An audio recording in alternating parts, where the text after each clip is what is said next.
força do Clash, como a raiva que alimentou a única banda que fazia a diferença também a destruiu. O momento que serviu como o melhor exemplo da essência do Clash não aconteceu na Inglaterra, onde eles racharam a história do rock, nem nos Estados Unidos, onde lutaram por um reconhecimento que, uma vez conquistado, foi fator de afastamento da banda. Aconteceu em agosto de 1977, em um festival de música em Liège, na Bélgica. A banda tocava para 20 mil pessoas e estava sob fogo cerrado da plateia, que lançava garrafas no palco. Mas não foi isso que incomodou o vocalista Joe Strummer. O que o irritou foi uma cerca de arame farpado de 3 metros de altura esticada entre estacas de concreto, formando uma barreira entre o grupo e o público, dividindo privilegiados e menos favorecidos. Por que tem esse espaço aqui? O vocalista quis saber. Strummer pulou do palco e atacou a cerca, tentando derrubá-la, enquanto o guitarrista Mick Jones, o baixista Paul Simonon e o baterista Topper Headon tocavam com cautela. Os seguranças de palco do festival arrastaram Strummer de volta, enquanto a equipe técnica do Clash se esforçava para afastar os seguranças do músico. Mais tarde, Simonon declarou ao jornalista Chris Celovich: não parecia um show. Era mais como se fosse uma guerra. O Clash foi a única atração que se apresentou ali que tentou fazer alguma coisa sobre a barreira. O grupo estava mais disposto a correr o risco do ataque da multidão do que a tolerar o arame farpado que tinha o intuito de segurar aquele público. Este era o objetivo da banda, praticar a luta do bem que poucas outras pessoas usariam. O Clash teria vida mais longa do que os colegas Sex Pistols e viria a ser o epítome do punk. Depois, iria se distanciar do movimento com sonoridade e ambição próprias. Ao longo do caminho, eles afirmaram a visão política de mundo mais ousada entre todos os artistas populares da história da música, passando das obsessões estreitas da rebelião punk no Reino Unido para a realidade feroz do mundo lá fora. Na primeira vez em que falei com a banda em Londres, na semana de Natal de 1978, Strummer me disse: estamos tentando fazer uma coisa nova, queremos ser o melhor grupo do mundo.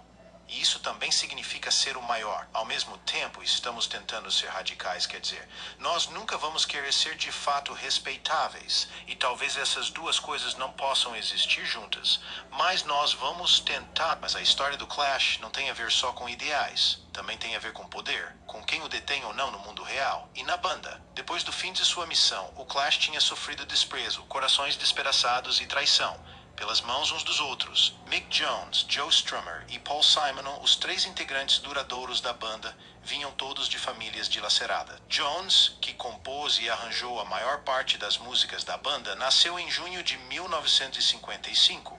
Quando ele estava com 8 anos, os pais dele se divorciaram. Ele ficou sob os cuidados da avó. Em 1968, encontrou sua recompensa na força da guitarra, que ele ouviu em Disraeli Gears, do Cream, apesar de os anos que se seguiram terem favorecido mais os sons bagunçados dos Rolling Stones e do Mott the Hoople, e bandas norte-americanas como MC5, Stooges, New York Dolls. Ele começou a tocar guitarra a sério em 1972. No começo de 1975, fundou o grupo experimental London SS. Naquele mesmo ano, Mick Jones conheceu Bernard Rhodes em um show em um bar vagabundo. Rhodes, ao mesmo tempo figura fundamental e problemática da história do Clash, era filho de uma judia que fugiu da Alemanha em 1945, grávida de Bernard. Ele nasceu no East End de Londres e nunca conheceu o pai.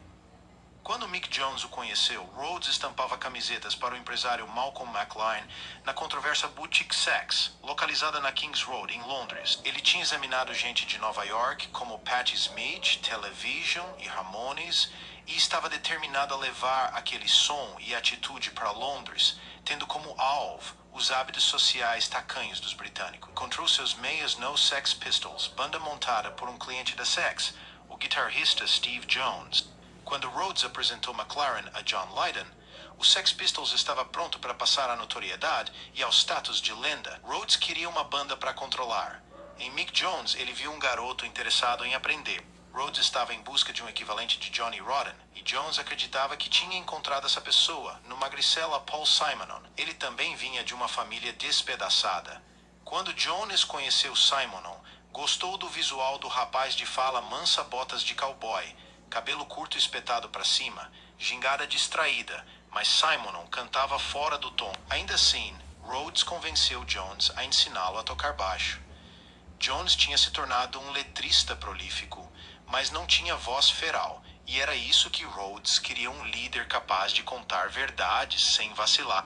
Joe Strummer sempre teve um caráter de menino levado, mas ao longo do caminho, um ar cauteloso e melancólico tomou conta. Ronald, o pai dele, era representante diplomático inglês. A família não era rica, apesar de o trabalho de Ronald levar a prole para lugares distantes. Cairo, cidade do México, Bonn e Ankara, na Turquia, onde Strummer nasceu no dia 21 de agosto de 1952, com o nome de John Mellor. Em 1961, preocupado com a possibilidade de que as viagens fossem nocivas à educação dos filhos, o casal Mellor deixou Joe e o irmão mais velho, David, em um internato londrino. Joe, juntamente com David, se sentiu abandonada pelos pais em um ambiente que trouxe à tona seu lado mais duro. Na adolescência, Strummer encontrou moral nas mesmas fontes que acalentavam Mick Jones. Ele precisava daquela levantada. No verão de 1970, seu irmão David se matou com uma overdose de aspirina. O suicídio do irmão desequilibrou Joe. Quando o punk se transformou em seu meio e sua razão de ser, ele nunca assinou embaixo do niilismo que alguns consideravam tão romântico. A raiva e o luto que Joe tinha eram muito profundos para que ele se entregasse à ideia romântica do desapego, muito por causa do fatídico dia em que ele precisou identificar a fria realidade da vida em um necrotério de Londres. Depois da escola, Strummer transformou a vida itinerante em carreira. Em 1972, começou a tocar violão e cantar músicas folk em estações do metrô de Londres. Em 1974, fundou os 101 Airs, uma banda que começou tocando rock antigo e rap. Joe, que assumiu o nome Strummer em deferência às suas limitações como guitarrista, revelou-se um vocalista tosco. Seus vários dentes tortos tinham lhe dado uma embocadura gutural. Mas ele tinha uma noção galvânica de ritmo e mandava ver no rap, de um jeito que fez com que a 101 Airs se transformasse em grande magneto de público. Em março de 1976, Strummer compôs e cantou o single dos 101 Airs, Keys to Your Heart. Mas em abril, começou a questionar o futuro da banda, depois que os Sex Pistols abriram um show para os 101 Airs. Durante um encontro casual em uma rua de Londres, Jones disse a Strummer que o tinha visto se apresentar com as 101ers Jones. Não tinha gostado muito da banda, mas achou que Strummer era ótimo. Rhodes também viu os 101 Airs em um bar, e nos bastidores perguntou a Strummer se ele queria ser o vocalista principal de uma banda nova de punk que iria rivalizar com os Sex Pistols. Rhodes deu a Joe 48 horas para se decidir. Em um dia, Joe Strummer entrou para o Clash. Em 1976, o punk britânico era um argumento para novas possibilidades, e um de seus pilares era esquecer o passado. Joe Strummer estava pronto. Foi como voltar para a estaca zero. Éramos stalinistas na maneira como tínhamos de dispensar os amigos, apagar tudo o que se conhecia antes. Bernard Rhodes decretou: escrevam sobre o que é importante. Paul Simonon fez mais uma contribuição de preço incalculável. Ele deu o nome à banda, depois de reparar em como aquela palavra Clash Shock aparecia com frequência no noticiário cotidiano para descrever os crescentes conflitos sociais e políticos na Inglaterra. O Clash fez seu primeiro show no 4º de na Macedônios de julho de 1976, abrindo para os Sex Pistols. Aquela foi a temporada mais ousada do punk.